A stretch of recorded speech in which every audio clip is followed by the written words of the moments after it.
Not only are we getting closer to the official release of the Obi-Wan Kenobi TV show on May 27th, but we also have the full-length trailer of the series that is just around the corner and sitting ready to be released on, of course, either May the 4th or right around that time in early May. This is Mike Zero. Make sure to subscribe if you are new to the channel for future Star Wars updates. Also, by the way, guys, make sure to drop a thumbs up on this video to support the channel. I thank you all so very much for the kind support. It is greatly appreciated. Now, what's really exciting about where we are right now with the Star Wars franchise is that we have George, John, and Dave already working on the Ahsoka Tano TV series with Rosario Dawson and Hayden Christensen and other characters as well. That's going to be coming into the equation like Thrawn, Sabine Wren, Ezra Bridger, and more. You know, that's the one big thing though, is that we have the return of Anakin in the Ahsoka Tano series for the fans to actually see this for the very first time in live action form for Anakin Skywalker as a Force ghost. Now, on top of all of this, we do know that both George, John, and Dave also want to make it clear that they will be making a lot of retcons to the sequel trilogy using the new Star Wars universe, and that is going to be one of the big goals in mind for all these new Star Wars TV shows, is that it really is going to give us a different perception on some of the key characters like Kylo Ren, Rey, Palpatine, Luke Skywalker, and more.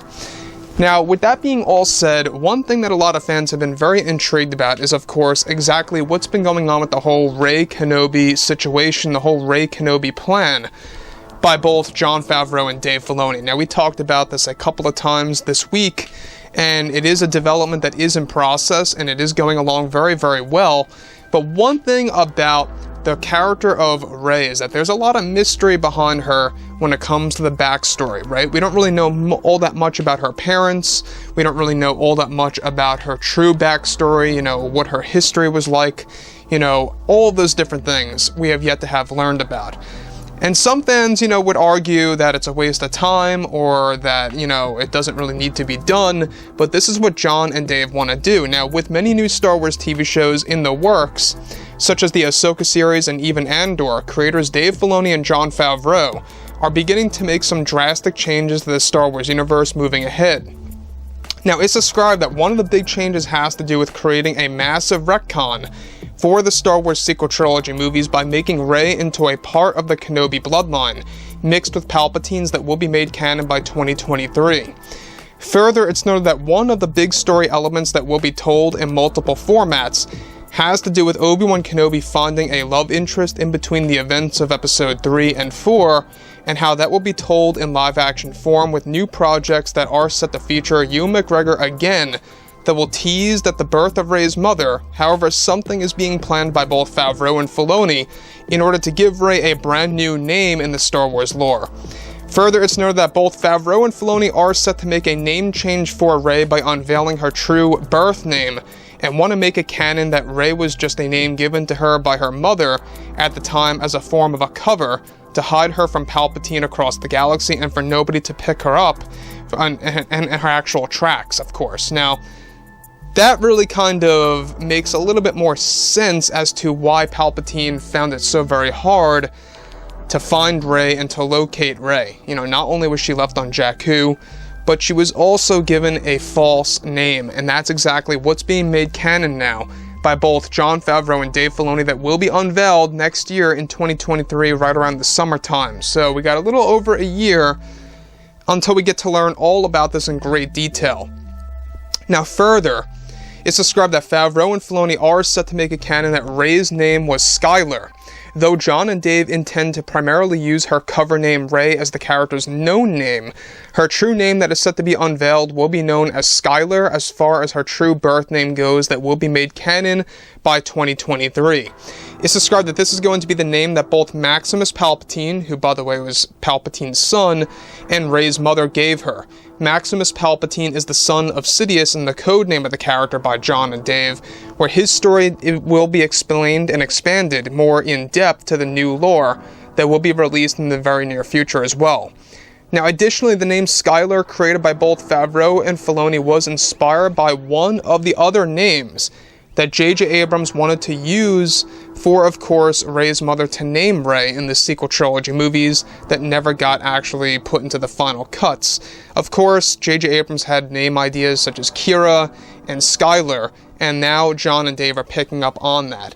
Now, moving forward from this is all a plan to make Rey's backstory more in-depth and defined for the Star Wars franchise and for fans to learn more about her true connection with both the Kenobi and Palpatine bloodline. Now, here's one thing about all of this, alright, before we move on to the more important stuff, is that the fact that they are mixing her with the Kenobi and Palpatine bloodline and also giving her a true birth name, by the name being, of course, Skylar Kenobi in a sense. We already talked about this yesterday, that Rey's mother is going to be named Kira Kenobi.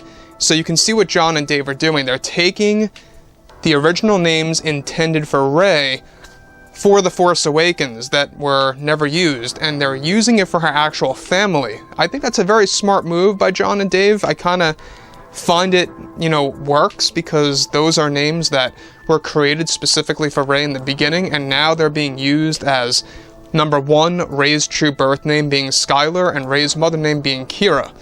So, there's a lot of things happening with this whole Kenobi-Palpatine bloodline thing, because at this point in time, not only do John and Dave want to give the fans their own take on the character of Rey and their own version of the character, but they also want to make sure that they can create a large backstory that backs the character many years and really kind of defines the character in a more traditional sense when it comes down to family. They want to keep that intact within the Star Wars universe.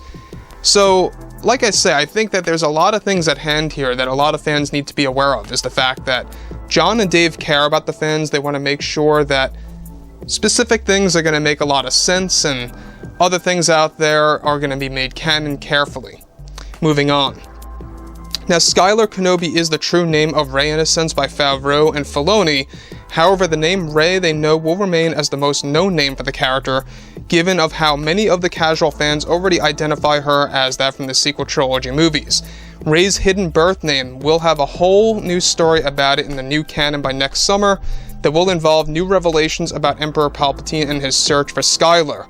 Originally, J.J. Abrams wanted to do with, of course, this all with Episode 9's ending by revealing her true name as one of the big reveals for the fans. So keep that in mind, is that this is something that J.J. Abrams really wanted to do with Episode 9 for starters. He wanted to give Rey a real name that was not Rey in a sense. And you can see what they were trying to do. They were trying to create their own version of a shocking revelation, similar to the whole "I am your father" moment in The Empire Strikes Back. And obviously, I'm not quite sure if this would have lived up to that. When you look at it in that sense, you really can't mimic what was done in The Empire Strikes Back. I mean, that was a dime in a dozen type of thing. Very hard to pull off again, because of how unexpected it was at the time.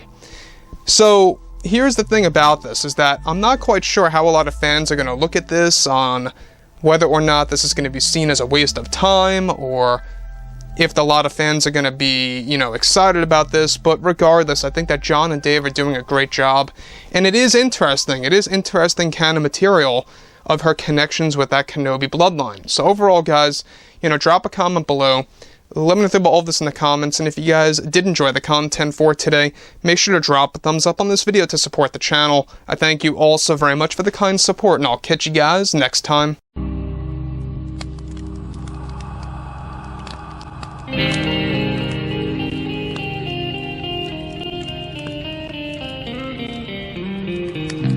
Gun in hand, we are alone again. No, I'm not the one from night